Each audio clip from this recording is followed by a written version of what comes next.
in my experience as a fabricator and working with designers, creating panel drawings was one of the most difficult things to do. So we decided to create a whole panel drawing toolkit. Panel drawing is a documentation issue. It's not really a CAM issue. It's something that we need to document properly, and that's the most important part. The tools that we have currently force us to go through a CAM tool to do this. We have to go in, do a step and repeat, then we can output the step and repeated data, but then we probably go into a mechanical tool and add things like mill tabs. Unintelligently, by the way, they're just pictures of what a mill tab should look like. We could do it in the CAM tool, but a CAM tool, you know, is set up for actually milling the design. So it doesn't know what a mill tab is. It's just the start and the stop of a router bit. So there are very difficult ways to deal with this currently. So we've decided to address it as a documentation issue. So I want to create a panel. So I'm going to drag and drop it over here onto my drawing. Go to the format, and I want rails on both sides.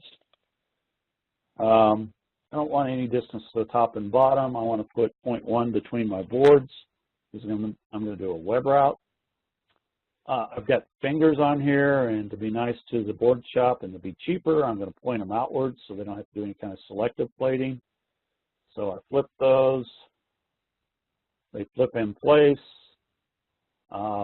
To this, I'm going to add some pinning holes.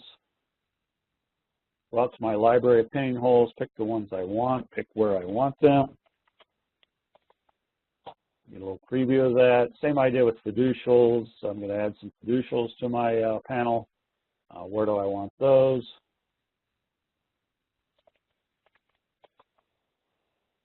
I chamfer the corners of my panels. This is something my contract manufacturer requires, so let's go ahead and put a nice little chamfer in there. And basically, I'm ready to really start working on my panel. This is what I want it to look like. I'm going to go in here and now and edit this panel and select the first board and say add a web route to it. And to that web route, I'm going to go to my favorite mill tab and drop it down onto there. I have a mill tab manager where I can create basically any kind of mill tab that I want. Once I've created those, I have a library of them. I can pick the one that I want to use and make it the default. And then it's just a simple matter of dragging and dropping from design to design. I just simply drag and drop where I want them. And yeah, I can type in locations, but you know what?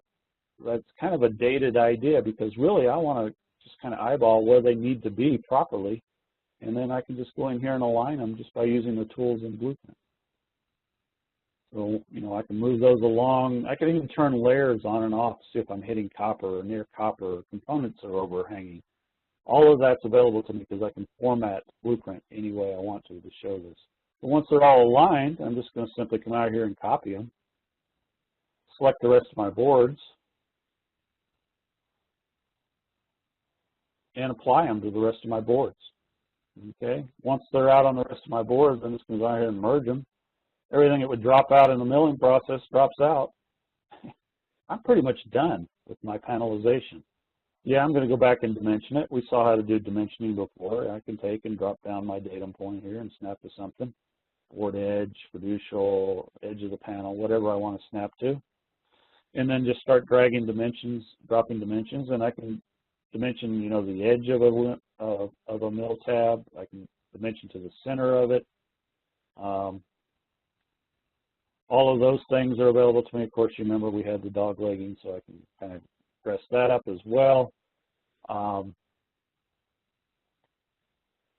probably want to add a mill tab detail, so I'm just going to drop one of those down. And, you know, I picked the one that I used. It's this one with all the dimensions. It puts it in there for me. And maybe I want a drill chart. Looks like I should put it somewhere else. It ran into the actual design, so it went down to the next page, which is actually kind of intelligent. What I'm going to do here, though, with my drill chart is actually format it so that it not only shows all the drills, but just the ones I've added here in my panel drawing, since I already have all this on my fab drawing. Okay. Add some notes. You know what? I'm done with my panel drawing. It wasn't painful. There's no reason on a design as simple as this that it should take me any more than 20, 30 minutes to create a panel drawing.